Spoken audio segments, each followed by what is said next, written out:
안녕하세요. 한국산업인력공단입니다. 2021년도 하반기 월드잡 토크 콘서트에 관심 가져주시고 또 참여해 주셔서 진심으로 감사드립니다.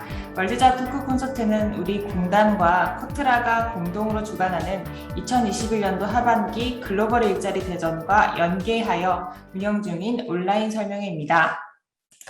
직종별 해외 취업 라이브 토크는 직종별 해외 취업 선배가 들려주는 진출 준비 방법을 주제로 진행됩니다. 오늘 이 시간은 유통물류 멘토이신 강기종 멘토님의 강연이 진행될 예정이며 강연 종료 후 Q&A가 진행될 예정입니다.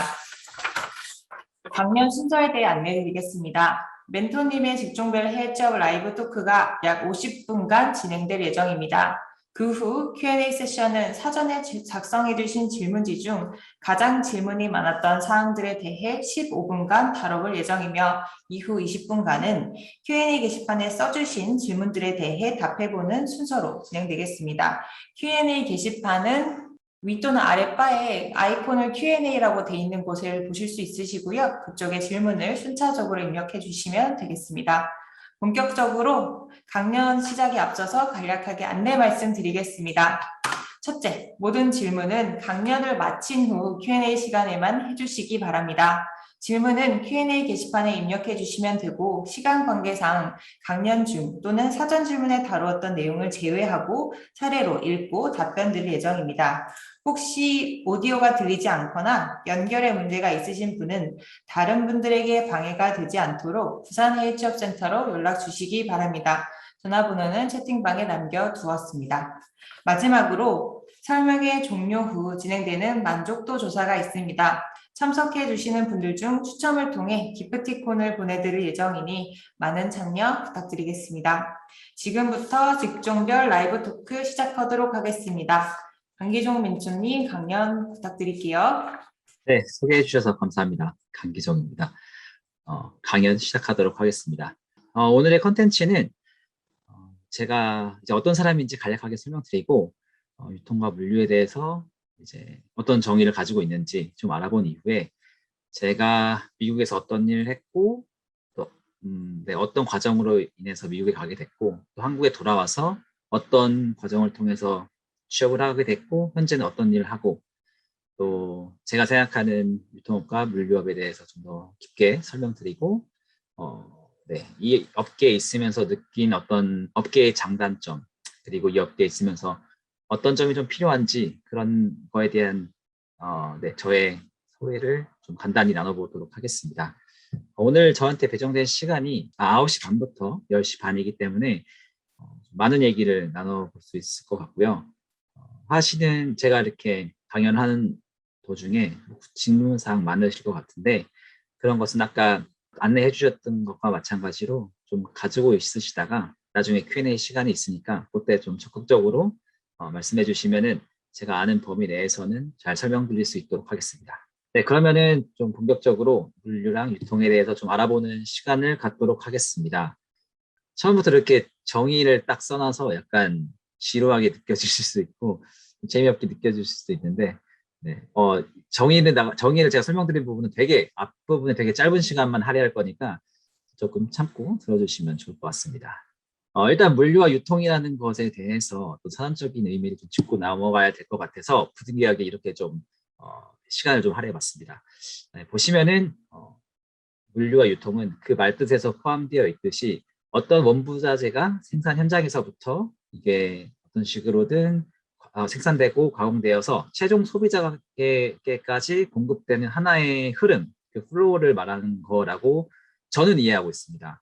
그렇게 이해하고 있고 사실 어떤 물건이 만들어지기 위해서는 네, 원부자재에서부터 최종 소비자까지 전달되기까지 그 과정이 정말로 깁니다. 그 과정이 정말로 길기 때문에 이 물류와 유통업에서 일하고 싶다라고 한다는 거는 정말 광범위한 의미를 내포하고 있기 때문에 사실은 그게 어떤 특정 직업을 말하진 않고 네, 어떠한 산업이라고 생각하시면 되고 그 안에서도 다양한 직업이 있기 때문에 여러분이 그 다양한 직업을 좀 탐색해 보시고 그 안에서 이제 내가 어떤 부분이 맞는지 어떤 나의 커리어라든지 내가 가지고 있는 능력과 어떤 것이 맞는지를 잘 고민해 보신다면은 분명히 어느 부분에서든 일할 수 있는 기회가 있을 거라고 생각합니다. 네, 그리고 물류와 유통과 관련해서 최근에 SCM이라는 단어가 정말 많이 식으로 같이 언급이 되고 있는데 SCM은 일단 서플라인 체인 매니지먼트라는 의미고 거의 의미가 비슷합니다. 거의 의미가 비슷한데 제가 이해한 바로는 물류와 유통에서 좀 더 추가하자면은 어떤 효율적으로 정시성과 어떤 그 고객과의 약속을 지키는 방향을 극대화하는 방향으로 그런 흐름을 개선하고 발전시켜 나가는 일련의 그런 프로세스라고 생각합니다. 물류와 유통 그리고 SCM에 대해서 간단하게 제가 이해하는 정도로 그리고 제가 이곳에 몸담고 있으면서 느꼈던 이 정의에 대해서 간략하게 설명드렸고요. 너무나 큰 범위를 내포하고 있기 때문에 이 단어들이 각자 이해하신 바대로 하시면 될 것 같습니다. 네, 그래서 좀 하나의 플로우로 좀 보여드리고 싶어서 이렇게 좀 준비를 해봤습니다. 고민형이 어떻게 생산돼서 최종 소비자께까지 전달되는지를 좀 한번 쭉 훑어보면서 그 과정에서 어떤 직업이 있을 수 있겠구나. 아니면은 어떤 능력이 필요할 수 있겠구나라는 것을 좀 되짚어 보면은 네, 이미지화하기 좋을 것 같아서 이렇게 한번 준비해봤습니다. 네, 다소 유치하더라도 재밌게 봐주셨으면 좋겠습니다.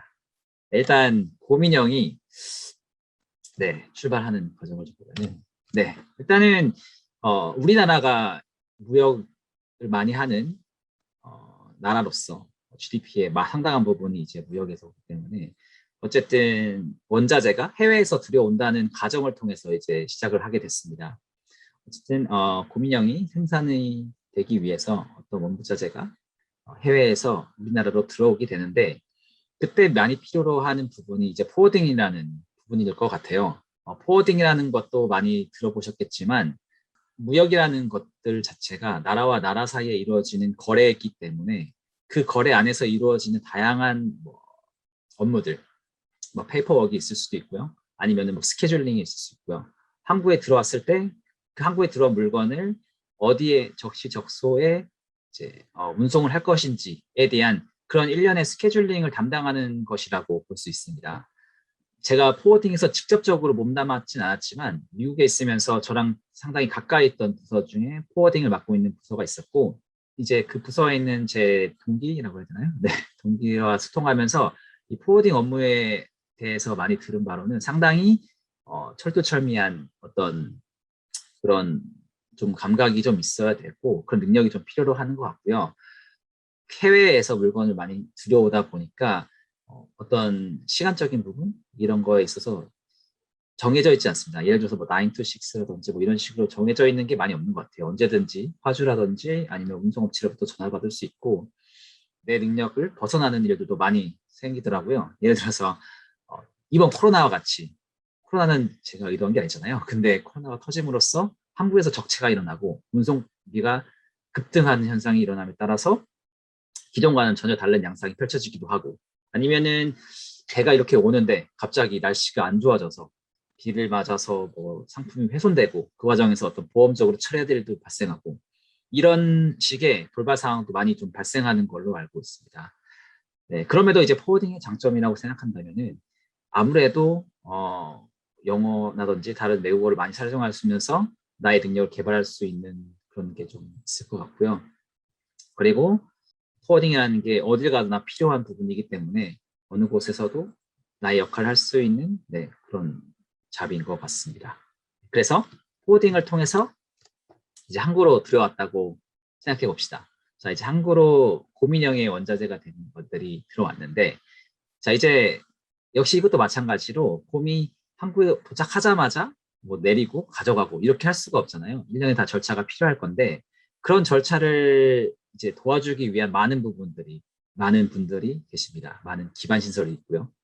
그래서 항구에서 일하시는 분들, 관세사 분들도 있으실 거고, 보세사 자격증 가지고 그곳에 일하시는 분들도 있을 거고, 그래서 물건을 내리고 또 운반해 주시는 많은 분들, 네, 그런 분들이 좀 있으실 것 같아요. 사실 이 선적과 하역하는 부분에 있어서는 제가 많이 경험이 없고, 저도 어떤 자격증을 공부하면서 배운 부분이라서 어떤 큰 장단점을 제가 느낀, 제가 경험한 걸 좀 설명드리기 좀 어려운 부분이 좀 있고요.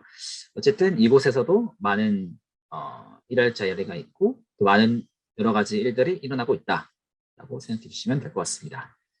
그리고 이 원자재가 배를 통해서 한국까지 왔고 어떻게 해서 인스펙션을 잘 받아서 공장까지 왔습니다. 이제 공장에 왔으니까 이제 여기서 제가 말씀드리고 싶은 부분은 SCM 담당자의 역할인데 이제 이 SCM 담당자는 어떤 일련의 계획을 가지고 행동하겠죠. 만약에 고민형이 서울에는 100개가 필요하고 부산에는 뭐 50개가 필요하다. 그러면 150개에 대한 고민형을 생산할 건데 예약된 시간을 우리가 스케줄된 시간에 맞춰서 생산할 수 있는 능력이 되냐 뭐 이런 것도 봐야 될 거고 그 능력이 안 된다면은 어떤 식으로 해결할 것이냐. 그래서 구매부터 자재 생산 그리고 스케줄 이런 전반을 담당하는 게 이제 SCM 담당자일 것 같고요. 그래서 SCM 담당자라고 하더라도 뭐 구매 파트 아니면은 뭐 스케줄 파트 이런 식으로 다양하게 많이 나눠지고 있는 것 같아요. 그래서 SCM을 담당한다라고 하더라도 정말 많은 부분이 있기 때문에 그런 부분에 있어서 다양한 이제 역할을 할 수 있다라고 생각해 주시면 될 것 같습니다. 어쨌든 전반적으로 어떤 스케줄링을 하고 플래닝을 함으로써 이 하나의 흐름을 효율화하는 데 초점을 맞춘 사람이다라고 생각하시면 될 것 같습니다. 네, 그리고 공장에서 생산된 게 이제 고객 최종 소비자에게 전달되기 위해서 물류센터로 왔습니다. 이제 여기서는 제가 일한 부분과 밀접한 관련이 있어서 좀 자세히 설명드릴 수 있을 것 같아요.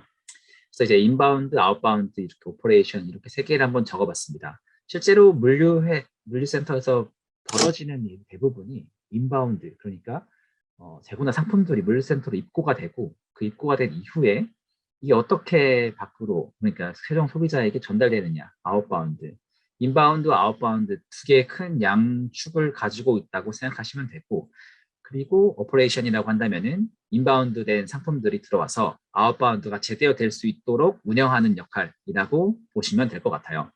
사실 물류센터라는 공간이 상당히 큰 부지를 갖고 있음에도 불구하고 무한히 큰 공간은 아니기 때문에 적정 재고를 유지하면서도 적정하게 물건이 빠져줘야 계속 채우고 빠지는 과정이 원활하게 발생할 수 있습니다.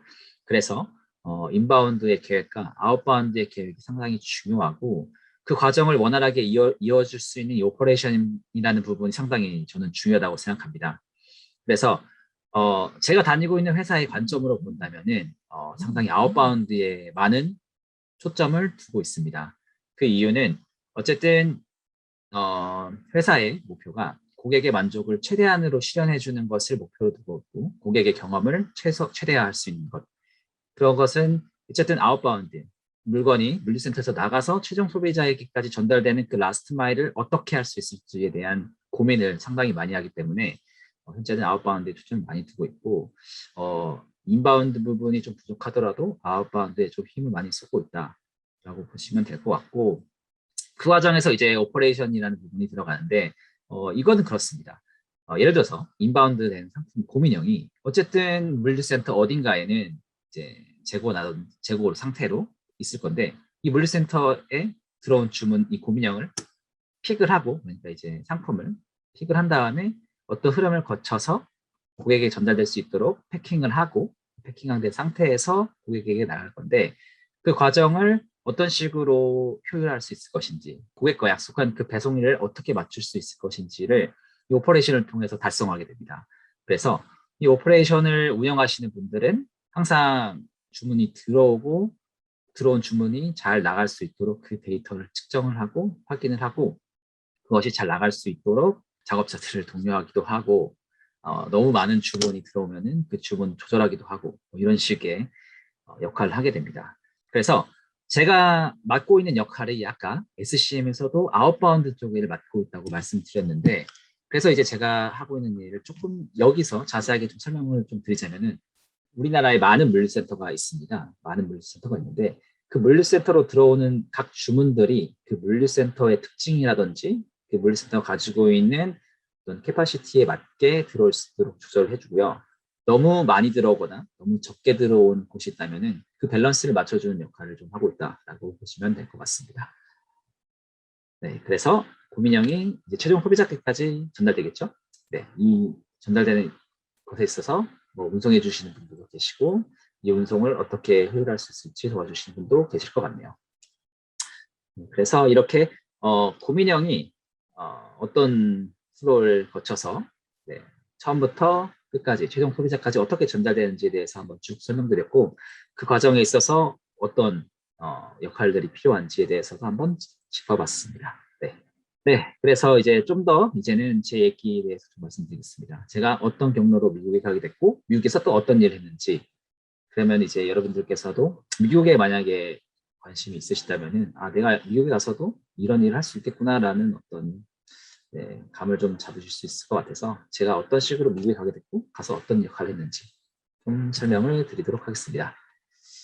저는 군에 전역한 이후에 국방부에서 어떤 K무브 사업을 좀 하게 됐고 네, 그거를 제가 신청하게 돼서 준비를 하고 취업 연수까지 받고 약 한 5개월 조금 넘게 받았던 것 같아요. 그 다음에 그걸 통해서 미국에까지 갈 수 있었습니다. 네, 뭐 아시다시피 K무브 해외 취업 박람회도 많이 하고 있고 또 이렇게 웹비나 같은 것도 많이 하고 또 실제로 K무브 사이트에서도 많은 정보를 제공하기 때문에 여러분들께서 정보를 좀 많이 얻으실 수 있을 것 같고 되게 막연하잖아요. 저도 사실 미국에 가기 전에 그 서양권 국가를 가본 적이 단 한 번도 없었습니다. 그만큼 미국에 대해서도 잘 모르고 가서 어떤 일을 할까라는 진짜 막연한 생각만 하고 있었어요. 약간 캘리포니아의 해변을 상상하든지 약간 그 정도 수준에서 머물렀었는데 K무브 다양한 어떤 정보를 주시는 걸 좀 참고하면서 좀 감을 잡을 수 있었던 것 같습니다. 네, 그래서 그렇죠. 아까 말씀드린 것처럼 제가 미국 가기 전에는 정말 아무것도 모르는 약간 백지 상태, 흰 도화지였다라고 보시면 될 것 같고 지금 이 강의를 들으시는 분들도 어떤 느낌인지 잘 감을 못 잡고 계신 분도 많을 것 같아요. 뭐 언어에 대한 걱정도 있고 내가 실제로 거기 가서 일을 할 수 있는가, 나의 자격에 대한 혹은 완전히 먼 곳이잖아요. 태평양을 건너가야 되는 비행기 시간으로만 해도 캘리포니아 기준으로 11시간 정도 가야 되고 뉴욕으로 가려면 뭐 15시간 넘게 가야 될 건데 그렇게 멀리 떨어진 곳 한 번 가면은 아 이거 돌아올 수 있을까 싶을 정도로 먼 거리입니다. 네, 일단 자력으로는 못 돌아가고 걸어서는 못 오잖아요.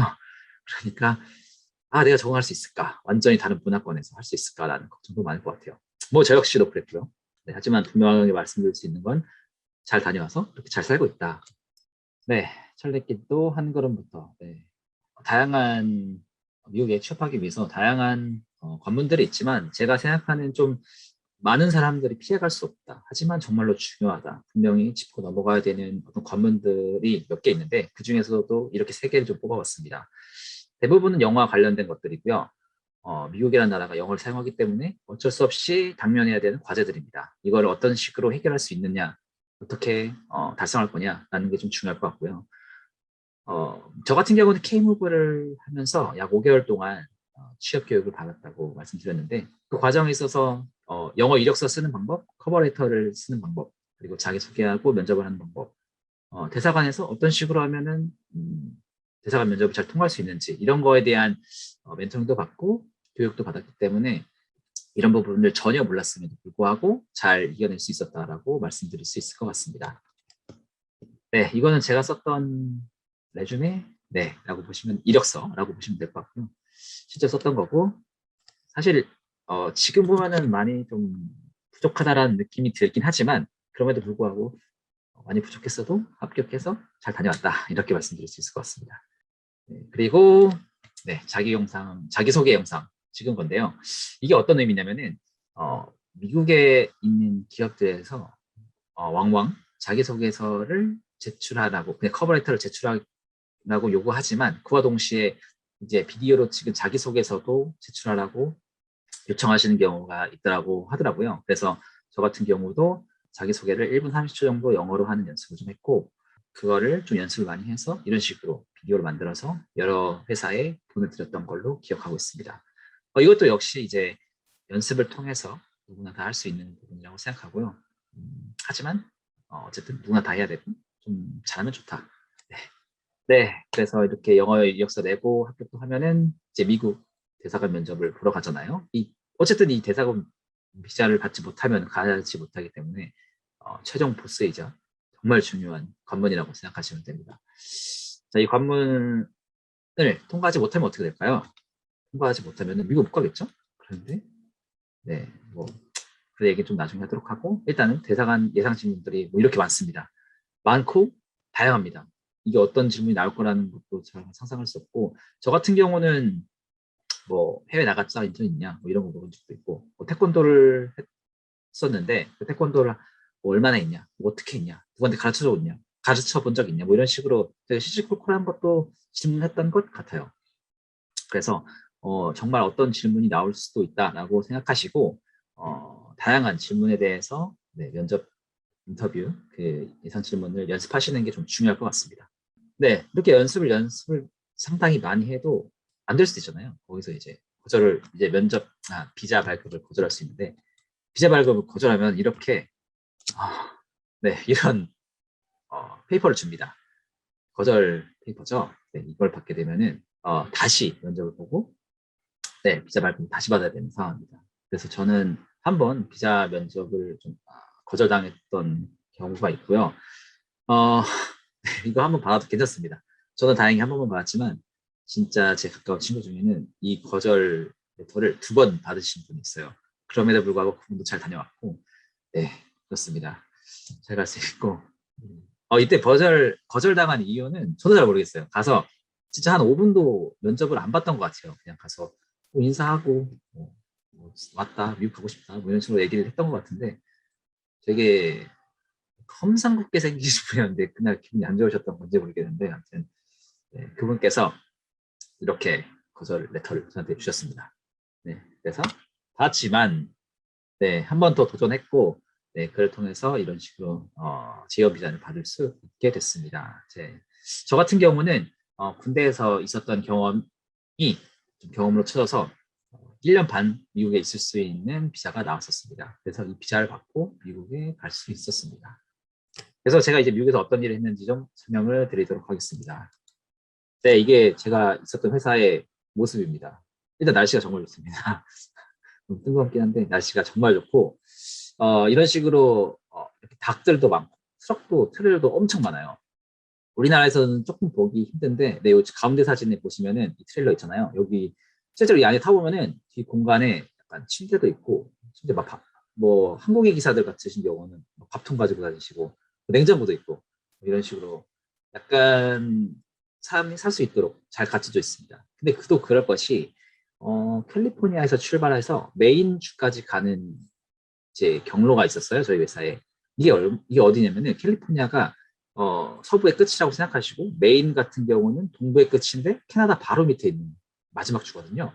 거기까지 가려면은 가는 데만 해도 이제 일주일 뭐 이런 식으로 소요가 됩니다. 엄청나게 걸어가죠. 거기 이제 왕복해야 되다 보니까 이제 트레일러에서 먹고 자고 생활을 하시게 되는데 네. 아무튼 네, 사담이 좀 길었지만 네, 이런 식으로 이런 회사가 있었고 네, 이런 사무실과 닭 그리고 창고가 같이 붙어 있는 곳에서 업무를 했었습니다. 지금 봐도 날씨가 진짜 좋네요. 캘리포니아는 날씨가 정말 좋습니다. 그래서 네, 각설하고 제가 했던 일은 한국과 중국에서 이제 옷이라든지 화장품이 생산되면은 이제 그게 미국에 넘어오고 미국에서 미국 각지나 혹은 미국을 통해서 유럽까지 건너가는 그 루트를 좀 제가 담당했었어요. 그래서 그때 제가 있을 당시만 해도 그때도 이미 K뷰티 미국 화장품 그 리테일 샵인데 거기에 이렇게 K뷰티 이런 식으로 다른 섹션이 마련돼 있고 이럴 정도로 어느 정도 K뷰티가 좀 네, 유행이었던 것 같아요. 뭐 메인스트림이다 뭐 이 정도까지는 아니었지만 그래도 뭐 화장품 샵 가면은 K뷰티가 좀 있는 약간 이 정도. 네. 그래서 한국이랑 중국에서 가져오는 물건들 제가 받아다가 이제 이거는 정말 가운데 보이시는 이 사진처럼 카툰 형태로 그냥 박스에 담겨진 형태로 오는데 이 한 박스 안에서도 이 상품은 뭐 어떤 A라는 백화점 또 어떤 이만큼은 또 B라는 또 소매점 이런 식으로 나눠서 판매가 되게 됐어요. 그래서 이렇게 박스 단위로 받게 되고 팔렛 단위로 받아도 이거를 전부 다 열어서 그 소비자가 원하는 형태로 포장을 하고 포장을 맞춘 다음에 그 소비자가 원하는 시간과 스케줄에 의해 그것을 따라서 내보내는 역할을 좀 했었습니다. 그러면서 좀 제가 했던 일 좀 더 구체적으로 말씀드리자면, 네, 이런 식인데, 여러분들이 보시기에 이 빨간색 네모 안에 들어있는 요거는 이제 제가 가지고 있는 뭐 여러 데이터들을 쭉 다운받아 보면 이런 식으로 나오게 됩니다. 상당히 보기가 힘들고 작업하기가 힘들죠. 이런 부분을 제가 엑셀을 좀 다루고 여러 가지 하다 보니까 네, 이런 식으로 좀 바꿔서 작업자들이 보기 편하게 만들어주고 어떤 식으로 패킹을 할 건지에 대한 좀 가이드라인을 제시해주고 언제까지 해줘라 라고 스케줄을 좀 짜주는 역할을 했습니다. 그리고 이것을 통해서 어떤 식으로 운송할 건지, 어떤 트럭을 쓸 건지, 어느 회사 트럭을 쓸 건지, 어디까지, 언제까지 가야 되는지 이런 식의 하나의 좀 많은 플로우를 담당했다고 말씀드릴 수 있을 것 같아요. 또 그럴 것이 일단은 제가 담고 있던 사업부 자체가 신생 사업부였습니다. 그러니까 이 회사가 이제 어떤 메인 사업부에서 남는 돈을 이제 가지고 다른 사업에 좀 투자를 하고 있는 과정에 있어서 이 사업 자체가 크지는 않았고 그리고 인력도 많지 않았기 때문에 제가 담당하는 부분이 좀 넓었습니다. 근데 이제 그때는 사실 야근도 많이 하고 일도 너무 많이 해서 좀 힘들긴 했지만 그럼에도 불구하고 거기서 좀 배운 게 있다라고 한다면은 하나의 플로우를 많이 거의 그래도 제가 포트에서 물건을 받은 다음에 최종 소비자까지 전달, 최종 이제 판매자까지 전달하는 과정을 좀 다 담당했기 때문에 그 과정에 있어서 좀 많은 경험을 할 수 있었다. 깊지는 않지만 이 유통되는 과정, 물류가 일어나는 과정을 대해서 좀 많이 배울 수 있었다. 이렇게 좀 말씀드릴 수 있을 것 같습니다. 제가 지금 어떤 일을 하고 있는지에 대해서 좀 설명드리고 디테일하게 좀 설명드리고 이 일을 하면서 느꼈던 어떤 이 업무의 장단점 그리고 어떤 게 좀 필요하겠다 어떤 역량 어떤 스펙이 있으면 좀 좋겠다라고 생각되는 부분을 좀 네, 설명드리도록 하겠습니다. 네, 저는 SCM에서 아웃바운드 역할을 맡고 있고요. 뭔가 자료를 보여드리면서 되게 설명을 드리고 싶지만 사실 이 부분은 네, 회사의 기밀과도 좀 관련돼 있는 부분. 왜냐하면 제가 데이터를 직접 다루는 사람이다 보니까 어느 상품이 얼마나 팔렸는지 그리고 몇 개가 나갔는지도 다 볼 수가 있어서 그런 부분을 여기서 보여드리기에는 좀 네, 어려운 부분이 있기 때문에 말로써 좀 설명드리는 부분 양해 부탁드리고요. 네, 어떤 부분 제가 어떤 역할을 하는지도 좀 설명드리도록 하겠습니다. 네. SCM에서 아웃바운드 역할을 하고 있고요. 물류센터에서 이제 고객한테 가기 전에 물류센터에서 어떤 상품들을 작업자들이 이렇게 피킹을 막 하고 피킹된 것들이 어떤 컨베이어를 타고 내려가서 포장이 되고 포장이 된 상태에서 이제 차에 실기 위해서 이동을 하게 됩니다. 그러니까 여기선 지금 제가 물류센터랑 집 두 개의 그림만 그렸는데 이 가운데 이 상품들이 어쨌든 도크 그러니까 이 상품이 차에 실리기 위한 곳까지 이동하게 되는데 저는 그 부분을 담당하고 있어요. 물류센터에서 그 상품이 차에 실리기 위해서 나가는 그 부분 그만큼만 담당하고 있습니다. 그러니까 정말 세분화돼서 나눠지고 있죠. 저는 그러니까 인바운드 앞에서 설명했던 인바운드도 하고 있지 않고 이렇게 어떻게 보면 전체 플로우에서 작은 부분을 지금 하고 있습니다. 그만큼 이 물류라는 플로우 자체가 넓은 개념이고 광범위하기 때문에 그 안에서 어떤 역할들이 정말 세분화되어 나눠져 있어요. 그렇고 그 와중에 제가 하는 일은 우리나라에 물류센터가 정말 많습니다. 물류센터가 정말 많고 어떤 물류센터는 뭐 커다란 상품을 취급하는 상품, 뭐 물류센터도 있고 작은 소규모 상품을 하는 것도 있고 아니면은 뭐 냉동식품을 하는 취급하는 물류센터도 있고 이렇게 다양합니다. 그 다양한 상품들이 그 물류센터에 가지고 있는 캐파보다 넘게 들어온다. 그러니까 물류센터에서 하루에 처리할 수 있는 양이 약 100이라고 하면은 그런데 고객들이 그 주문을 너무 많이 하셔서 150이 물류센터로 쏟아져 들어오면은 이 50에 대한 처리를 할 수가 없잖아요. 이 50을 처리하지 못하면은 고객과의 약속을 지킬 수 없는 부분이 되겠고요. 그래서 저는 이 50을 어떻게 해결할 수 있을 것인가에 대해서 고민을 하고 이것을 다른 센터로 뭐 나온다든지 아니면 저희가 가지고 있는 다양한 기능을 통해서 이 50을 어떻게 해소할 수 있을지에 대한 것을 계속하고 그것을 실시간으로 모니터링하고 기능을 실시간으로 적용하면서 그런 리스크들을 해소하는 역할을 좀 하고 있습니다. 그런 역할을 하면서 많은 이제 데이터들을 보게 되는데 아까도 잠깐 말씀드렸지만은 실제로 어떤 상품이 몇 개가 팔렸는지 그리고 이 상품이 몇 개가 제 시간에 나갔고 몇 개가 제 시간에 못 나갔는지를 계속 트래킹하고 그렇다면은 이 못 나간 거에 대해서는 언제까지 처리가 될 건지 그리고 어떻게 처리할 건지에 대해서 고민을 합니다. 그리고 그렇게 못 나간 것의 이유를 좀 확인하고 어떻게 하면은 나갈 수 있는지 어떻게 하면은 고객과 약속한 시간을 지키면서도 그것들이 제대로 전달될 수 고객님께 최종 소비자인 고객님께 잘 전달될 수 있는지에 대해서 계속해서 좀 효율화하고 최적화하는 역할을 좀 하고 있습니다. 1번부터 4번까지 제가 하는 역할을 큰 맥락에서 한번 나눠봤고요.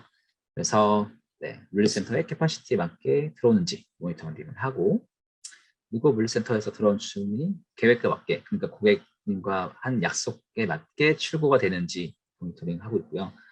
그리고 주문량과 데이터. 그러니까 이제 주문이 100이 들어왔으면 어쨌든 100이 나가야 되잖아요. 그러니까 이 데이터를 기준으로 주문이 잘 나가고 있는지 아니면은 100이 나가야 되는데 한 80개 나가고 20개는 늦게 나갔으면 왜 나갔는지 그리고 100개가 주문이 들어왔으면 이 100개가 제대로 나갈 수 있는지를 예측하고 이게 못 나갈 수도 있을 것 같다는 판단이 들면은 어떻게 하면 나갈 수 있게 할 수 있는지에 대해서 예측하고 리스크를 사전에 판단하고 그런 위험들을 없애는 역할도 좀 하고 있습니다.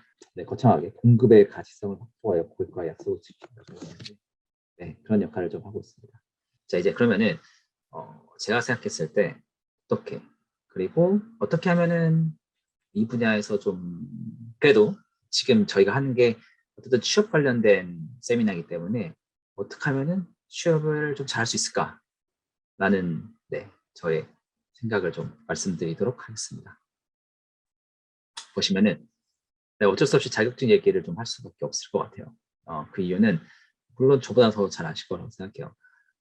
공채에서 이제 공채가 없어지고 그때그때 필요한 사람을 채용하는 방식으로 이제 저희 나라의 채용 트렌드가 많이 바뀌고 있고 그리고 그런 바뀌는 와중에 회사에서 원하는 인재라고 한다면은 어떤 능력이 있고 일한 경험이 있고 어떤 커리어 연관성이 있고 약간 이런 식으로 그 일을 해봤고 회사에 들어와서 그 일을 할 수 있는 사람을 찾는다는 거죠. 그러니까 과거의 공채 시스템에서는 나는 이 사람을 뽑아서 어쨌든 이 사람의 인성이라든지 이 사람의 베이스만 뽑아서 우리 회사에 맞는 사람을 좀 키워볼게 라는 생각을 좀 했던 것 같은데 최근 트렌드는 뽑아서 바로 이제 실무에 투입되고 어느 정도 성과를 퍼포먼스를 낼 수 있는 사람을 좀 원하는 식으로 바뀐 것 같아요.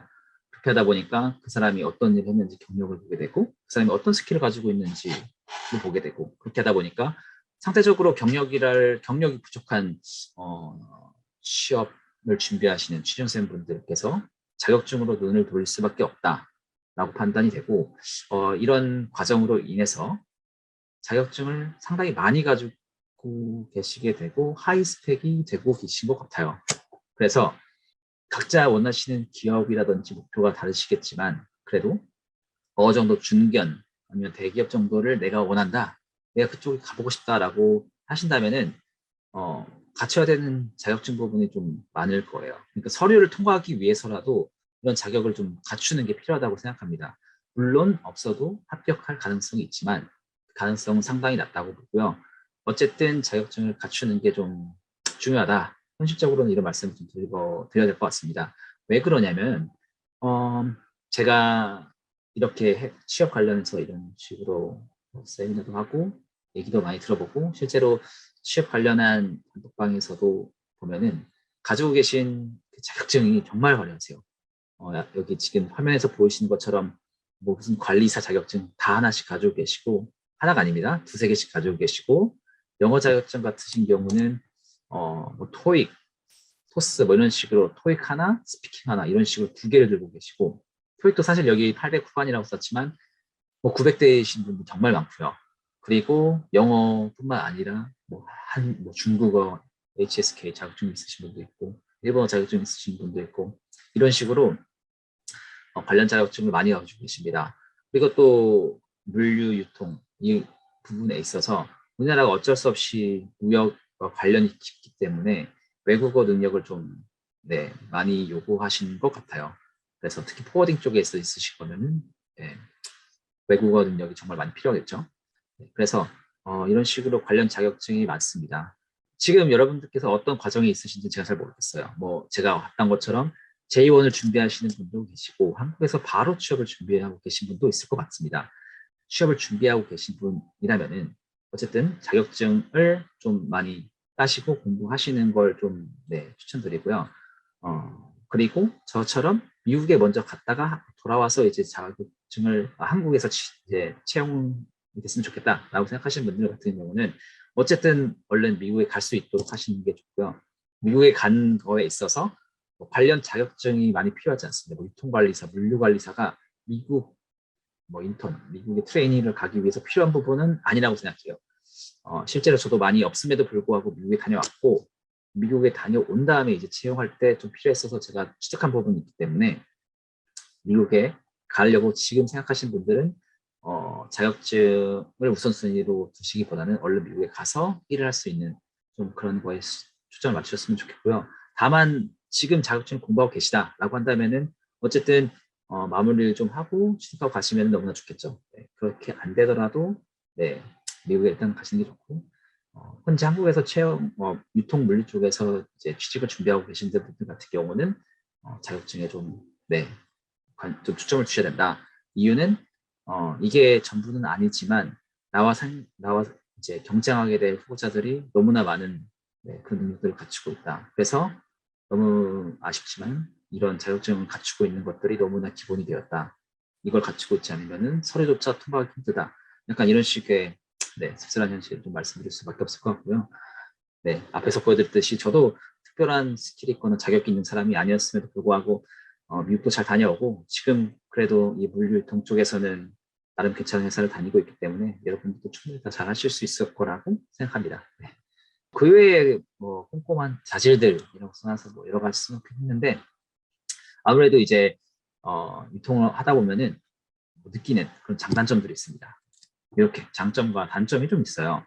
그냥 뭐 장점을 좀 말씀드리자면은 사업 특성상 어디에나 필요한 거죠. 뭐 이게 이커머스도 있고 에너지일 수도 있고 어쨌든 어쨌든 이 흐름, 이 물류유통 흐름이라는 것은 어느 곳에서든 필요하기 때문에 내가 선택할 수 있는 폭이 넓다, 선택할 수 있는 분야가 넓다라고 보시면 될 것 같고요. 채용하는 것도 많고 그렇기 때문에 그런 점은 좀 장점이 될 것 같아요. 근데 이제 뭐 나중에 커리어를 좀 더 쌓아나가게 되면은 뭐 이커머스 쪽으로 내가 커리어를 쌓는다, 아니면은 어떤 에너지 쪽, 인더스트리, 아니면 자동차, SGM 이런 식으로 딥다이브 하게 되면은 어느 곳이든 자기 커리어를 쌓아서 스페셜리스트가 될 수 있겠지만 어쨌든 출발하는 입장에서는 선택의 폭이 넓다. 그리고 문과에서도 어쨌든 도전해볼 만한 그런 산업이다라고 생각하시면 될 것 같습니다. 그래서 뭐 네, 그리고 계속 말씀드렸지만 어쨌든 과거에서 있었고 미래에도 있을 산업이기 때문에 네, 비전도 어느 정도 있을 것 같고요. 그런 장점이 좀 있다고 저는 생각합니다. 그리고 단점 및 고충 같은 경우는 사실 앞에서 조금 살짝 언급됐지만 내 능력과 벗어나서 생기는 일들이 많아요. 코로나라든지 갑자기 비가 와가지고 상품이 쳐졌네, 뭐 이런 거라든지 그리고 뭐 계속 잘하다가 한 번 실수를 했는데 컨테이너 하나를 놓치게 되는 거예요. 컨테이너를 내가 40개를 한국에 내려온 거를 40개를 잘 가져와서 고객에게 전달드려야 되는데 컨테이너 한 개를 깜빡하고 잃어버린 거죠. 그러면 이제 컨테이너 하나의 비용을 이제 회사에서 떠나야 되는 부분이기 때문에 그런 스트레스가 계속하는 거죠. 계속 이제 긴장해야 되고 이게 갔는지 지속적으로 확인하고 계속해서 확인하고 그런 과정이 좀 많이 필요하기 때문에 항상 텐션이 있는 상태에서 하고 막 쉬는 날에도 전화하고 자다가도 전화하고 이런 부분이 좀 있을 수 있습니다. 조금 네, 많지는 않고요. 좀 있을 수 있다. 이런 부분이고 네, 그렇습니다. 뭐 이런 게 좀 많은 장점인 것 같아요. 좀 네.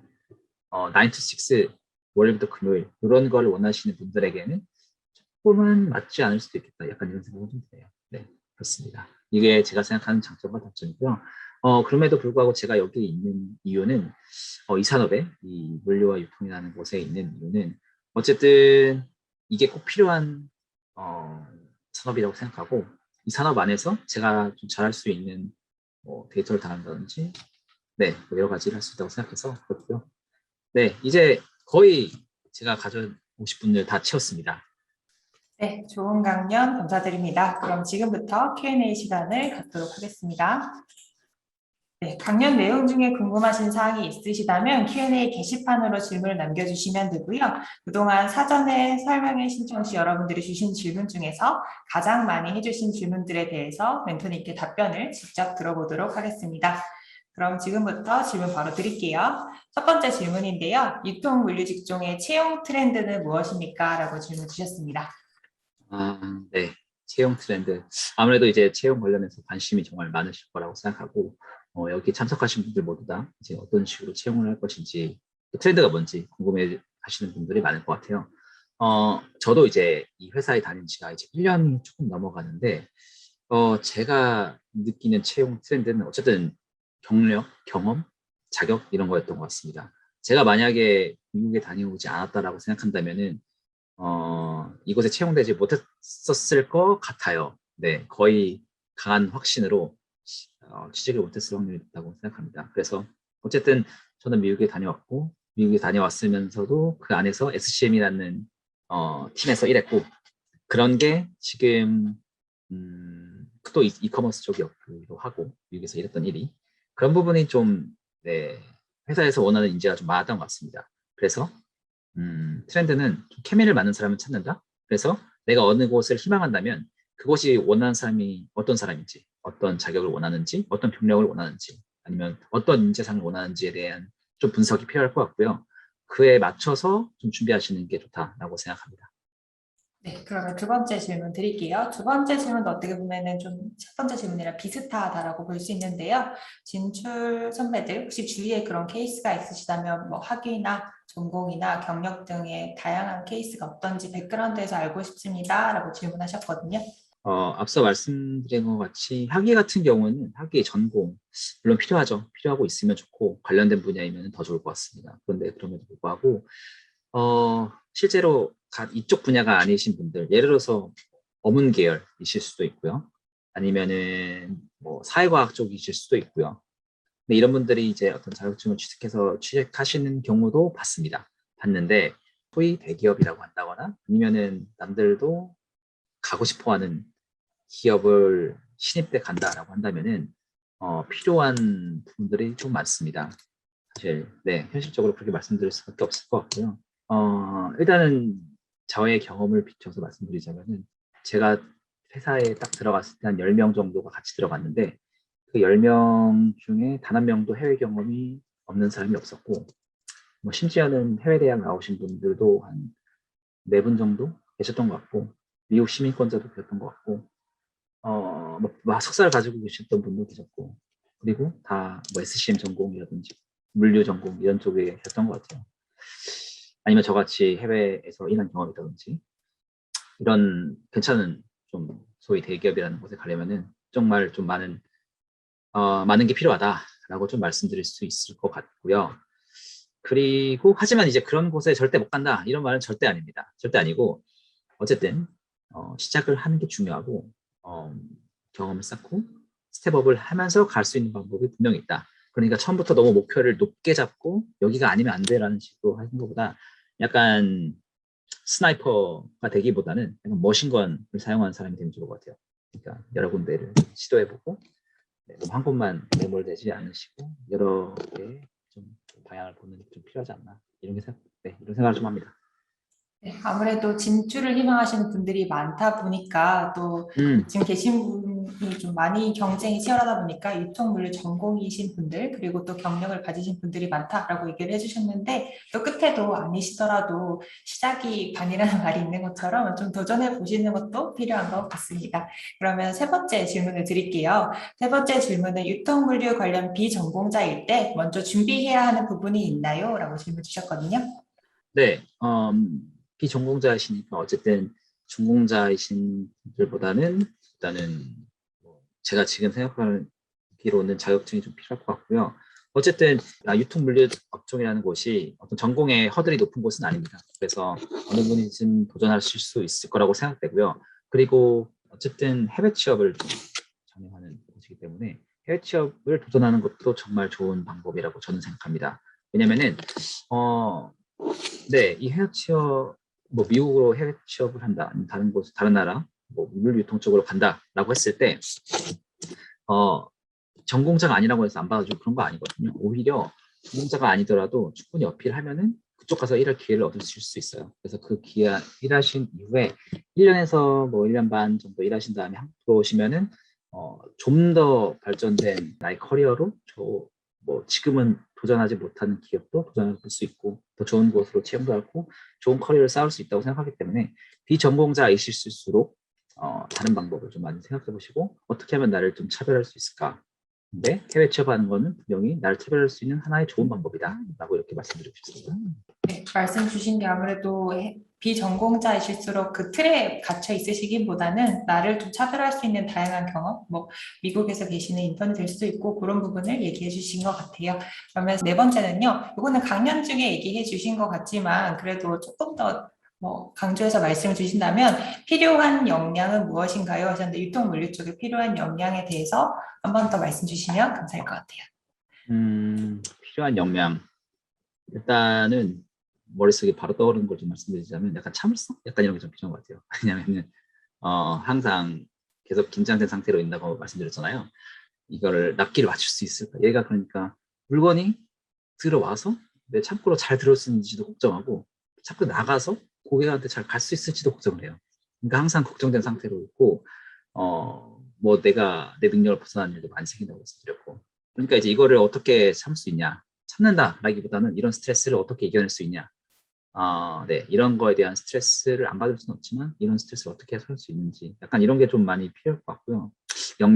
역량이라고 한다면은 어쨌든 하나의 플로우를 담당하는 사람이기 때문에 일회 체계 어쨌든 이게 많은 분들이 물류 유통 쪽에 가시게 된다면은 어떤 새로운 거를 이렇게 창조하는 일보다는 기존에 있던 방법을 끊기지 않고 계속해서 이제 연결을 해주는 역할을 하게 될 거예요. 그러니까 이 운영 프로세스를 계속해서 이어나가는 거.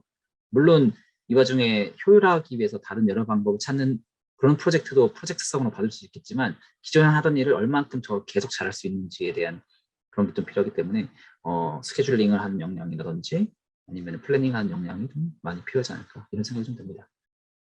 네, 네. 현직자이시니까 주실 수 있는 인사이트인 것 같은데요. 긴장된 상태에서 있는 참을성, 정말 컨트롤할 수 있는 뭐 정신 상태 같은 부분이 필요하다고 말씀을 주셨네요. 그러면 다섯 번째 질문 드릴게요.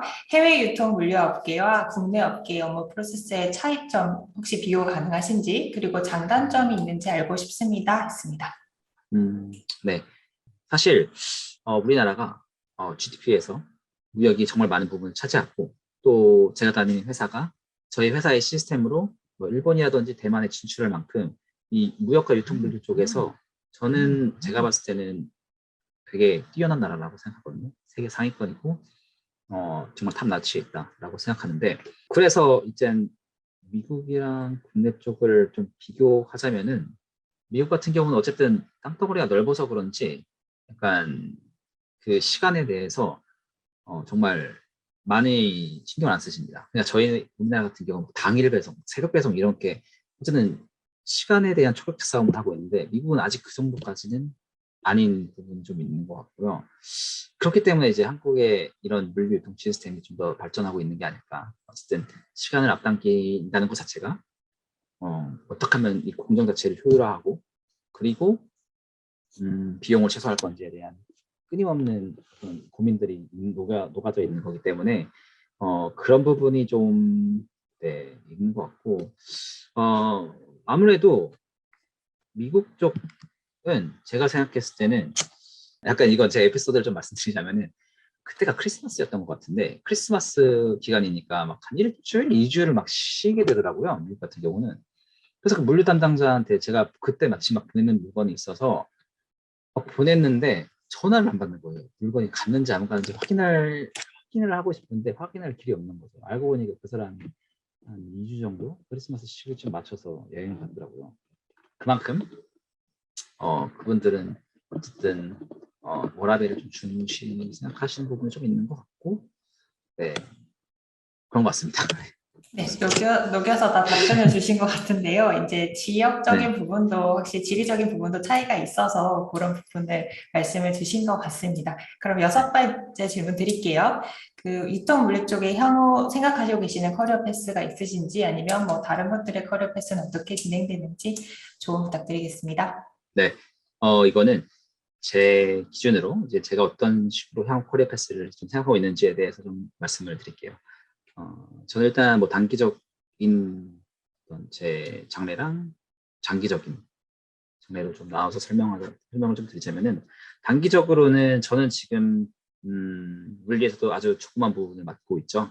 어, 그러니까 상품이 골라져서 패킹이 된 다음에 차에 실리기 전까지의 과정을 지금 담당하고 있는데 향후 앞으로 한 5년 안에는 이 범위를 좀 늘려보고 싶다는 생각이 있습니다. 그러니까 차에 정말로 물건이 실리고 고객한테까지 전달되는 그 라스트 마일을 좀 보고 싶고 어떻게 하면은 효율적으로 할 수 있는지. 그러니까 저희가 말하는 건 매핑이라고 하거든요. 그러니까 어떤 물리센터에서 떠난 차가 고객에게 전달되는데 이 루트를 어떻게 짤 것인가, 이 매핑, 이 맵 디자인을 어떻게 할 것인가에 대한 좀 그런 것들을 좀 하고 싶은데 그런 것을 하기 위해서는 최단 경로라든지 아니면 어떤 식으로 하는 게 고객에게 고객 경험에 좋을 것인지 그리고 비용을 어떻게 하면 낮출 수 있을 것인지에 대한 다양한 고민들을 할 수 있을 것 같아요.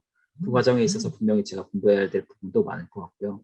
그래서 제가 지금 맡고 있는 범위보다 좀 더 넓혀서 아웃바운드 돼서 물건이 고객에게 전달되는 것까지 그 부분을 좀 담당하고 싶다라는 게 제 지금 향후 5년까지 보는 저의 목표고요.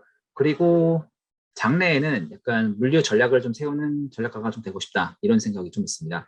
그러니까 어쨌든 이 물류라는 것이 필요한 부분에 적재적소 그러니까 많지도 않고 적지도 않고 시간을 맞춰서 딱딱 전달해 주는 역할인데 그렇게 되기 위해서는 전략적으로 여기 이때는 이만큼이 필요하고 이때는 이만큼이 필요했구나. 오늘은 이만큼이지만 내일은 이만큼이 될 수도 있기 때문에 이 변화는 이 변동성이 큰 물류 업계에서 그 부분을 좀 전략적으로 생각하고 수요에 맞고 공급에 맞게 대응할 수 있는 그런 전략가가 되고 싶은 게 제 향후 10년, 15년 네, 제가 바라보는 커리어 패스입니다.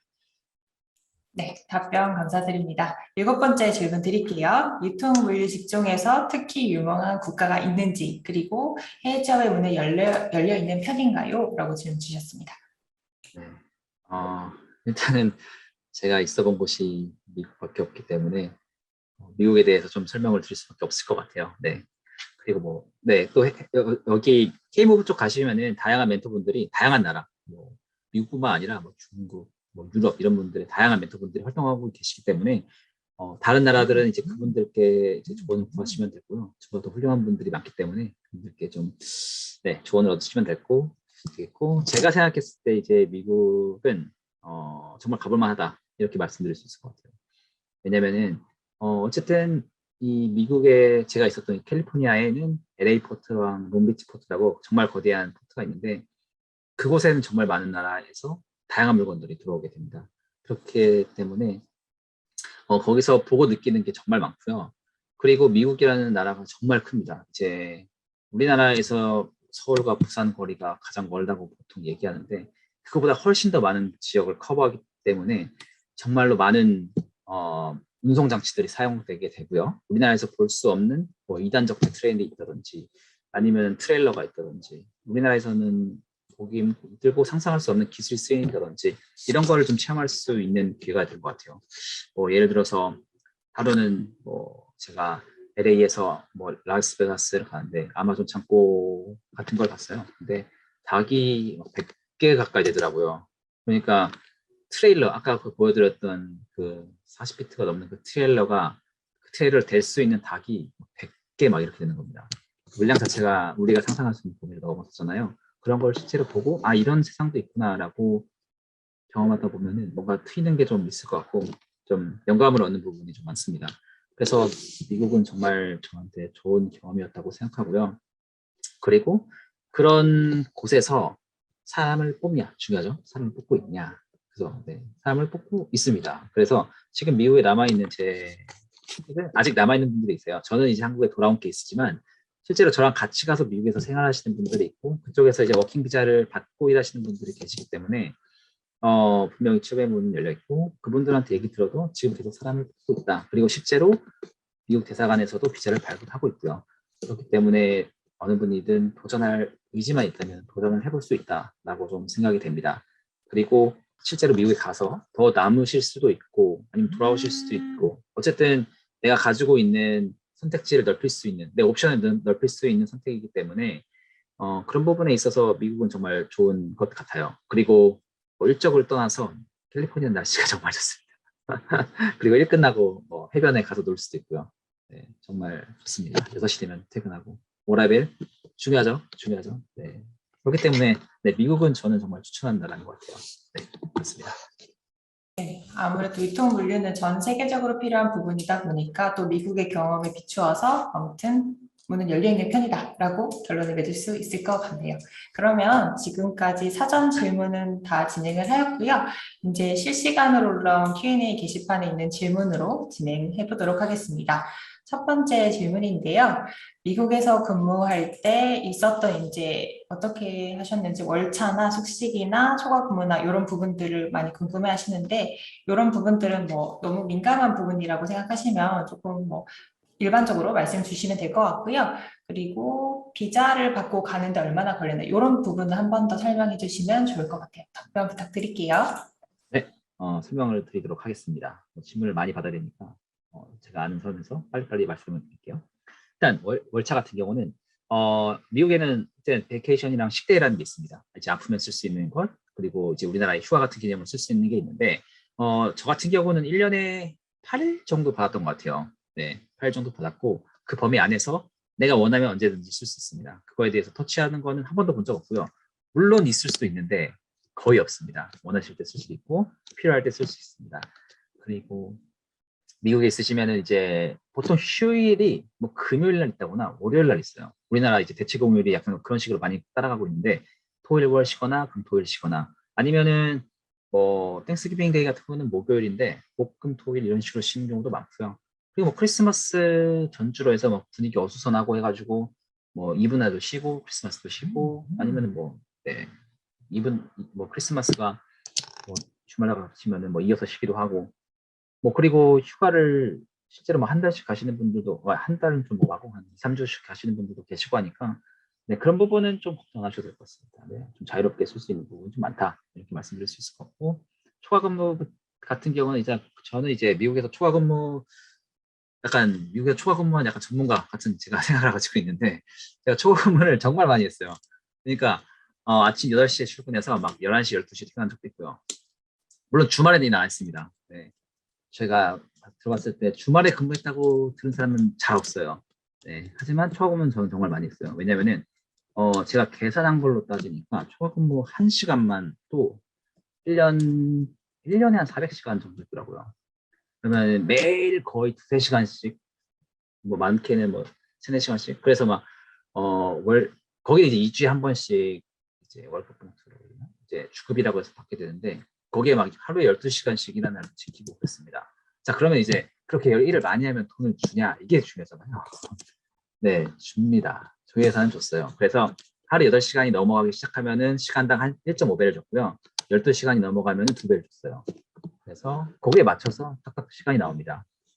근데 어떤 회사들은 그렇게까지 안 주는 회사들도 있고 초과 근무를 안 시키는 회사들도 많아요. 그러니까 이제 8시간 되면은 전부 다 이제 퇴근시키고 강제로 퇴근시키는 경우가 많습니다. 네. 근데 이제 저 같은 경우 좀 특이한 케이스였고, 네, 이렇게 초과 근무를 자유롭게 할 수 있는 사람은 네, 많지 않을 거예요. 지금. 네. 그리고 적응을 어떻게 했냐 이 부분 중요하죠. 네, 제가 봤을 때 이 적응이라고 한다면은 세 가지 의식주가 해결돼야 되는 부분이잖아요. 그렇죠? 그래서 집 같은 경우는 하숙 같은 개념으로 방을 빌려서 살았고요. 방을 빌리는 거는 이제 현지에 갈 때는 에어비앤비를 한 2주 정도 잡고 갑니다. 에어비앤비에 가서 2주 정도 있다가 있으면서 여러 군데를 좀 보고 네, 보러 다니는 건 이제 많은 사이트들이 있어요. 네, 이제 이거는 디테일한 부분은 이제 정보를 좀 얻으시면 될 것 같고 어쨌든 한 사이트가 있다. 거기서 그 집주인이 올려놓은 이제 집들, 방들을 보고 가서 컨택을 해서 확인하고 직접 확인하는 게 중요하고요. 어쨌든 직접 확인하고 계약을 하면 된다. 제가 냈던 거는 한 달에 한 600불에서 700불 사이 냈던 것 같아요. 근데 LA로 가면 더 비싸집니다. 같은 컨디션으로 800불. 그리고 혼자 사는 원룸 같은 거를 구하려면은 1000불 가볍게 넘어가고요. 비싸면 2000불 이렇게 될 수도 있고요. 네, 레인지는 정말 다양하다. 근데 비싸다. 이렇게 말씀드릴 수 있을 것 같고 일단 의는 그렇고 먹는 거는 네 많이 맛있는 거 많이 먹었습니다. 네, 어쨌든 버는 돈 먹는 거로 많이 썼고요. 맛있는 게 워낙 많고 먹을 것도 많고 한국 음식도 많습니다. 네, 제가 있었던 곳 기준으로는요. 네, 많아서 한국 음식도 많이 먹었고 네, 그런 부분에 있어서는 되게 좋았던 것 같아요. 그리고 이제 입고 쓰고 하는 거. 일단 핸드폰 같은 경우는 가서 개통하시면 되고요.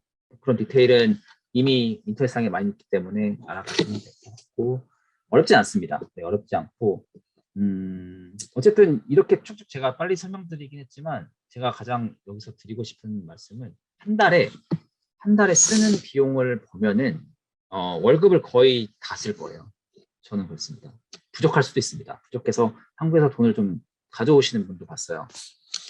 그렇기 때문에 적응하는 데까지 필요한 돈을 제가 생각해 보자면 약 1000만 원 정도 저는 말씀드리거든요. 그래서 한국에서 어쨌든 난 미국 갈 거야 라고 생각하신 다음에 뭐 미국 가기 위해서 준비해야 되는 생활도 있을 거고 뭐 보험비 들을 거고 비행기 값 있을 거고 뭐 가서 있을 에어비앤비 값 일단 생활해야 하는 미국에서 일단 당장 생활해야 되는 생활비 그리고 방 잡으면 방값을 뭐 좀 내야 되잖아요.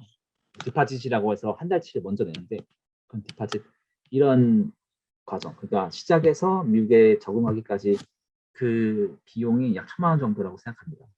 네, 근데 일단 월드잡에서는 정말 감사하게도 지원금을 주시기 때문에 그 지원금으로 좀 커버할 수 있는 부분이 있기 때문에 네, 월드잡 정말 감사하게 생각하고 있고요. 비자 같은 경우는 아까도 보여드렸듯이 저는 한번 거절당한 경험이 있고 저희가 정말 친한 분은 2번 거절당했지만 네, 비자를 받아서 성공하셔서 미국 잘 다녀오셨고요. 그리고 또 비자 관련해서 궁금해하시는 사항이 미국에서 남을 수 있냐, 이 비자를 연장해서 워킹 비자로서 남을 수 있냐라고 물어보시는 경우가 많을 것 같아요. 일단은 어렵습니다. 유통 물류 분야에서 남기는 좀 어려운 부분이 있어요. 그러니까 뭐 사이언스라든지 테크놀로지, 엔지니어링, 메디컬 이쪽이 아니면은 좀 비자 받기가 어려워요. 그리고 비자 받는 이제 나라 국적의 비율도 봐서도 우리나라는 그렇게 높은 편이 아니거든요. 많지 않고. 그렇기 때문에 특히나 이제 메인 산업이 아닌 이 유통물류 쪽에서 저희가 비자를 받을 수 있냐, 워킹 비자를 받을 수 있냐 좀 어렵다고 보고요.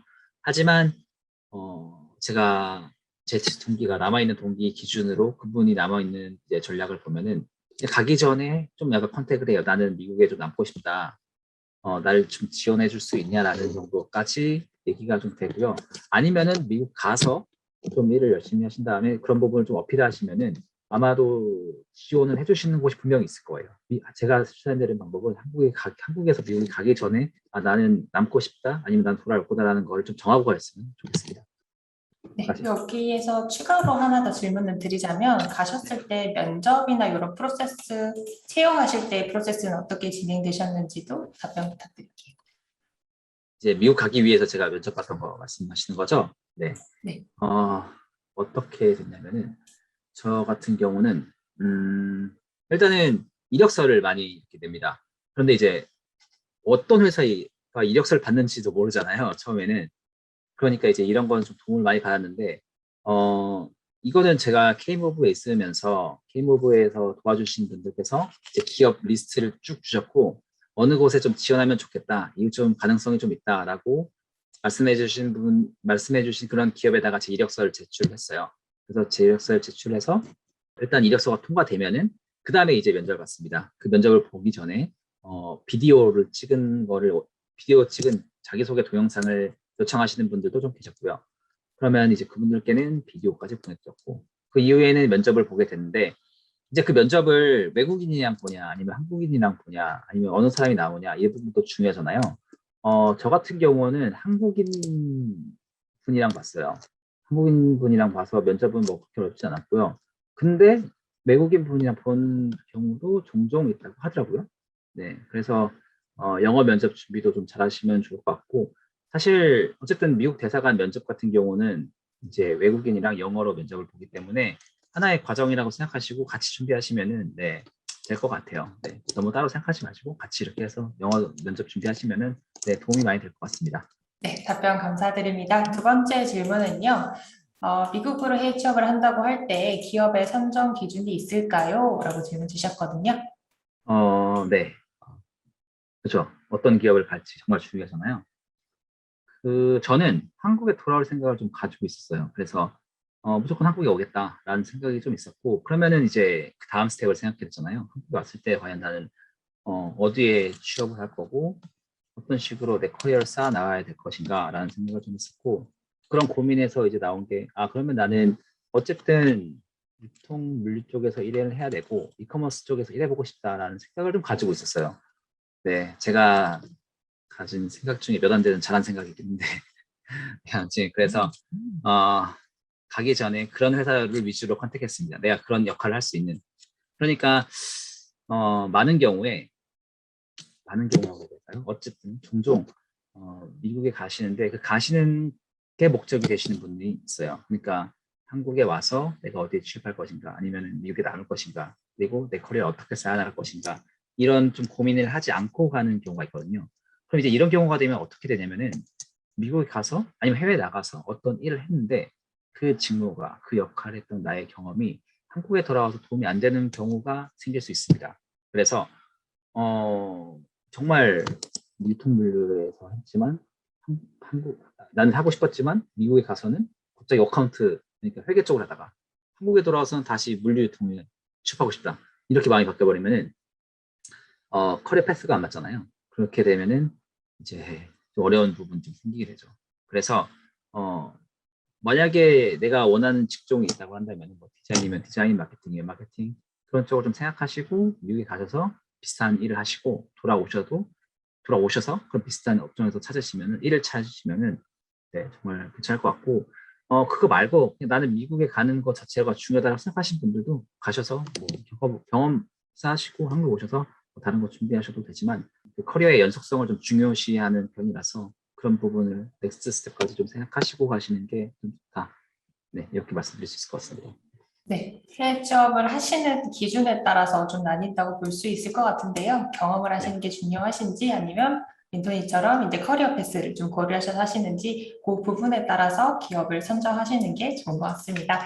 그리고 다음 질문 드릴게요. 미국 가실 때 영어 실력이 어느 정도셨나요? 미국 회사에서는 어느 정도의 영어 실력을 요구하나요? 어, 저를 기준으로 오픽은 IH 정도 났고요.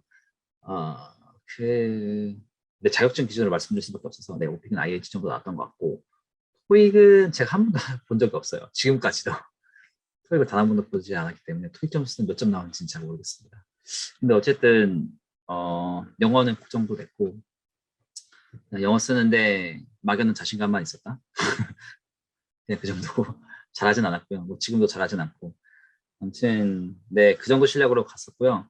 어, 이게 미국에 간다고 해서 영어를 많이 쓴다고 생각하시지 않아도 됩니다. 이게 좋은 건지 나쁜 건지 모르겠지만 미국에 가시는 게 된다면은 그리고 K무브를 통해서 가시게 된다고 한다면은 어쨌든 한국이랑 비즈니스를 하는 사업체에 많이 가시게 될 거예요. 한국과 비즈니스를 하는 한국과 연관이 있는 그렇게 되면은 어쨌든 한국인 상사와 일할 가능성이 매우 높아집니다.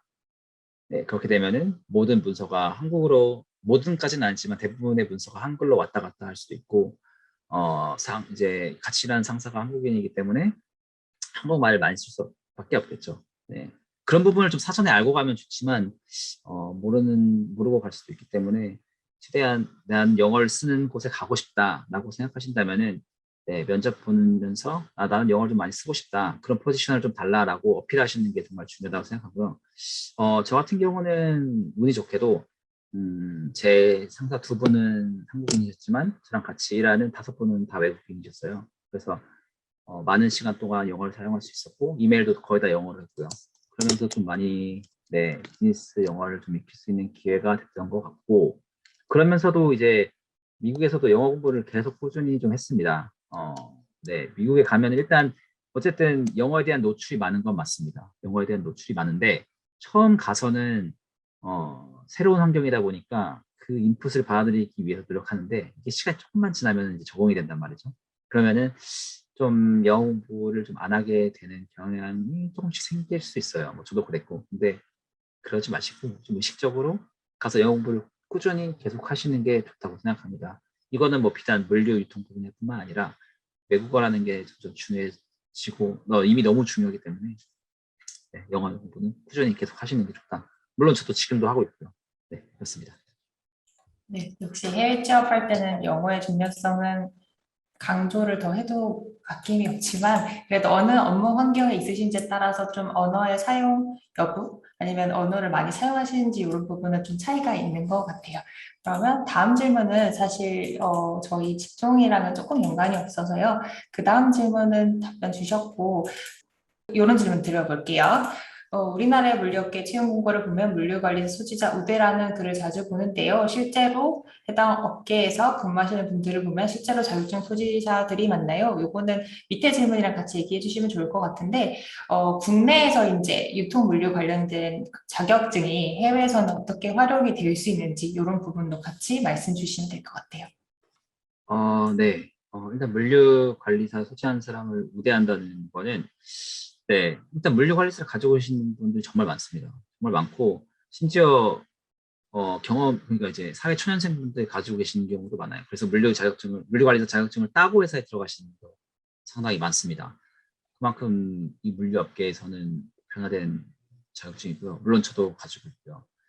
그래서 가지고 계신 분들이 정말 많다. 그래서 뭐 우대를 해주신다고는 하는데 사실 너무 많아서 이게 우대가 되는 건지 안 되는 건지 잘 모를 정도로 다들 갖고 계세요. 약간 기본 아이템 이렇게 생각하시면 될 것 같고요. 그리고 이런 물류 자격증이나 어떤 유통관리사 같은 자격증들이 미국에서 어필이 되냐? 제가 봤을 때는 어필이 좀 안 된다? 네. 그러니까 물류 자격증이라든지 물류관리사라든지 유통관리사 자격증은 정말 한국 자격증입니다. 한국 자격증이기 때문에 이런 한국 자격증이 외국에서 인정되는 경우는 본 적이 없는 것 같고요. 그런 거 말고 CPIM이라고 미국에서 이제 SCM 관련된 자격증 이런 게 있는데 한국에서도 많이 취득하시더라고요. 그 정도는 좀 어느 정도 도움이 될 수 있어요. 그러니까 우리나라의 토익이라든지 토스 이런 게 IELTS 같은 역할을 하지 못하잖아요. 그러니까 이제 한국에서 이제 외국 가기 위해서는 보통 IELTS를 많이 공부하는 것처럼 한국에서 가지고 있는 뭐 유통관리사라든지 물류관리사가 해외 취업하는 데 도움이 될 거냐라고 질문하셨다면은 좀 약간 물음표. 네, 이렇게 그럴 것 같습니다. 실시간으로도 계속 질문 주시고요. 그 중간에 사전에 저희가 질문 들어왔던 것도 몇 가지 더 드려볼게요. 우선은 요거는 유통물류 분야에서 일하시게 된 계기가 무엇인가 근데 개인적으로 좀 궁금하신 것 같으세요. 네, 감사합니다. 저는 뭐 왠지 모르겠는데 약간 정량 배치, 정량 분배라고 하잖아요. 어, 딱 맞춰진 양을 가지고 이제 한정된 자원을 어떻게 하면 효율화해서 다 나눠줄 수 있는지 이런 게 좀 재밌더라고 이런 개념들이.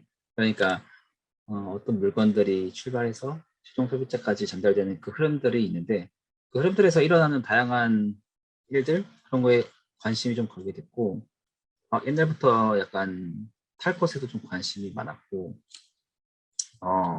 이런 탈 것에 관심이 있다 보니까 이런 것들은 어떻게 쓰이고 있을까 약간 이런 관심도 좀 가지게 된 것 같고 그러면서 유통 물류라는 분야에서는 이런 다양한 것들을 실제로 사용하는 업계구나 정말로 어떤 생산자와 소비자를 직접적으로 이어주면서 가치를 생산하는 곳이구나 라는 걸 좀 느끼게 된 것 같아요. 그래서 그런 부분이 좀 매력 있다라고 좀 생각했고 그때는 그렇게 생각했던 것 같습니다. 네. 그러면 이렇게 설명의 종료 시간이 거의 다 되어서 질문 시간을 이만 마무리하려고 하고요. 종료 전에 괜찮으시면 그 멘토로서 저희 구직자 여러분께 하고 싶은 마지막 한마디 부탁드려도 괜찮을까요? 어떤 말씀을 드려야 좋을까 좀 생각을 해보자면은, 일단 이 세미나 자체가 취업을 위한 거잖아요. 그만큼 취업에 관심도 많고 취업이 정말로 어렵다라는 걸 좀 느낄 수 있는 시간이었던 것 같고 그에 대한 고민들, 걱정들도 정말 많으실 것 같습니다. 물론 저도 많이 그런 경험을 했고요. 겪어봤고 누구나 겪는 일련의 과정이라고 생각합니다. 하지만 분명히 말씀드릴 수 있는 거는 피할 수는 없다. 피할 수 있는 곳은 없다라고 좀 말씀드리고 싶고 어쨌든 열심히 해야 이 관문을 넘어서서 다른 관문으로 좀 나아갈 수 있을 것 같다라고 말씀드릴 수 있을 것 같고요. 제가 봤을 때는 어쨌든 다들 힘든 시기를 겪고 있는 건 사실이고 네, 현실이 당장 뭐 어떻게 바뀔 수 있을 것 같진 않으니까 내가 있는 위치에서 열심히 하는 게 중요한데 그냥 열심히 하는 게 아니라 방향성을 좀 갖고 열심히 하셨으면 좋겠다는 생각은 좀 듭니다. 그러니까 내가 원하는 일이 뭔지를 좀 생각하시고 그 원하는 일을 할 수 있는 곳이 너무 높다라고 한다면은 조금 눈높이를 낮추는 것도 하나의 방법이 될 수 있다고 생각합니다. 어쨌든 스나이퍼건이 되는 게 아니고 머신건이 되는 게 중요하다라고 좀 생각을 합니다. 그래서 내가 어떤 일 하고 싶은지에 대한 좀 깊은 성찰이 필요하신 것 같고 그 다음에 그에 맞는 준비들은 자연스럽게 따라오는 거기 때문에 네, 그런 거를 좀 잘 갖추신 다음에 준비를 하시면은 충분히 다들 네, 좋은 성과를 얻으실 수 있지 않을까 이런 생각을 좀 합니다. 네, 감사합니다. 네, 객관적이지만 또 따뜻한 한마디 감사드립니다. 오늘 바쁘신 일정에도 참석해 주시고 마지막까지 함께 해주셔서 감사드립니다. 만족도 조사 링크가 이제 곧 문자로 도착할 텐데 많은 참여 부탁드리겠습니다. 오늘 강연에 애써주신 강연자분들께 진심으로 감사의 말씀드리고 모두 수고 많으셨습니다. 이만 설명회를 종료하겠습니다. 감사합니다.